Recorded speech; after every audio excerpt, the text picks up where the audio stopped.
Ang bawat posisyon sa barko ay may mabigat na gampanin para mapanatiling ligtas ang buong crew, maihatid ng maayos ang bitbit na cargoes at para sa maayos na paglalayag papunta sa destinasyon.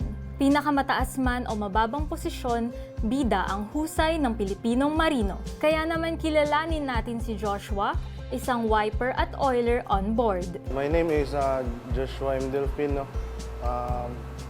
For 9 years sailing on the ship. Tapos nasa cruise ship po ako ngayon. Then mostly ang contract ko sa cruise ship is 10 months. Bilang rating sa engine room, si Joshua ay isang wiper at oiler sa magkaibang barko. So ngayon, kasi galing ako sa previous vessel ko na oiler.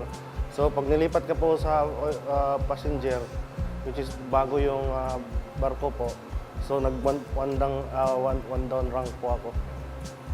Which is now, bumalik po ako sa wiper from oiler. Kahit na entry-level position ng wiper sa engine room ng isang barko, malaki ang kontribusyon nito sa pang-araw-araw na operasyon sa isang paglalayag. So, ang duties and responsibilities ng wiper po is, ikaw po yung pinaka-flexible sa buong engine room, no? Kasi lahat sa'yo yung utos from the first engineer to second engineer. Then also we have mechanics. Yung mga mechanic po namin, which is andyan po yung, kung sa ibang ship po, which is Peter po siya.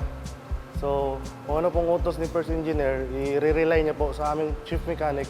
So yung chief mechanic yung magdi-distribute ng job order sa amin po. So mostly kadalasan sa wiper, nagmamap talaga at saka basura, at saka yung lahat ng paligid sa engine room, which is almost cleanliness din. Nasa amin po lahat sa wiper. Before yung first contract ko, which is kami yung taga-assist kapag may backlash ng makina. So kami yung taga-arrange ng tools, nagbibigay ng tools, which is then after gumagawa sa makina, kami din yung naglilinis after. Napakalaking po sa responsibilidad namin sa engine room kasi kami yung pinaka-flexible po sa engine room. Lahat po, dapat knowledgeable ka po talaga after mo mag-college, which is ma-adapt mo yung pinag-aralan mo through your school after din on board. So, technical always lahat, pagdating sa then dapat sharp yung mind mo always kasi dapat zero yung accident talaga doon. Maraming kinakaharap na hadlang ang pagpapaandar ng barko. Maaaring sa navigation, cargoes o sa engine. Para sa wipers, ito ang kadalasan nilang hinaharap na problema. Marami po tayong difficulties, Sometimes we have lack of sleep. Sometimes kasi may mga emergency na hindi nakala natin, habang tayo ay tulog tayo, then may emergency sa engine room na kailangan natin. So kailangan talaga natin puntahan, kasi yan yung duties and responsibilities natin. Mga trouble po sa tulad niyan, naka-underway yung barko, yung trouble sa makina, which is mga leaking, kadalasan ganyan. Then minsan yung kailangan ng tao doon. Mostly talaga ang pinakamahirap yung leaking talaga, every time na hindi mo ma-rectify kaagad yung mga leaking,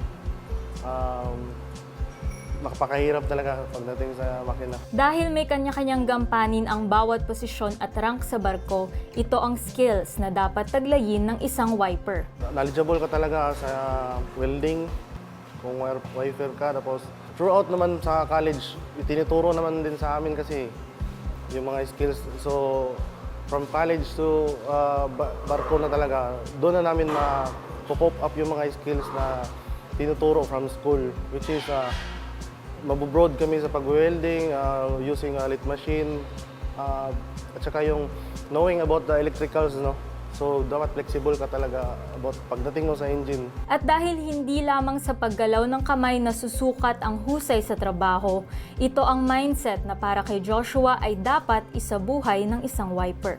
So, ayan yung pinakamahirap sa posisyon namin kasi minsan marami kaming amo. So, minsan,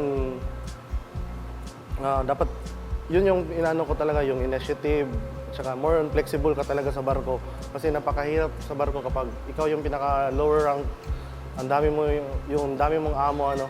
So, minsan, hinihiram ka ng dito sa officer namin na hindi pa namin natapos yung trabaho namin. Kaya minsan, nami-miscommunication, ma'am, eh. Sumasampa rin si Joshua sa barko bilang isang oiler. Ito naman ang kanilang ginagampanan sa barko. Kadalasan talaga, mostly, ikaw yung, yung lahat ng mga parameter, check yung sounding, all tanks. Parang ikaw yung nagli-lead sa lahat ng work sa engine, no? Tapos, tawag nito, yung naman, may job order din kasi kami. Every sa barko, may responsibility kami na binibigay ni segundo dati, which is yung level ng mga mga machinery na may mga oil.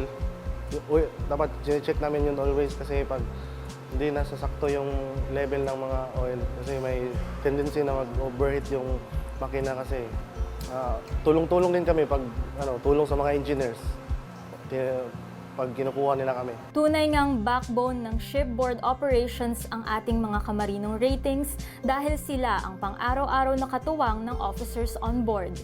Anumang posisyon, ang bawat marino ay isang pangkat sa bawat paglalayag.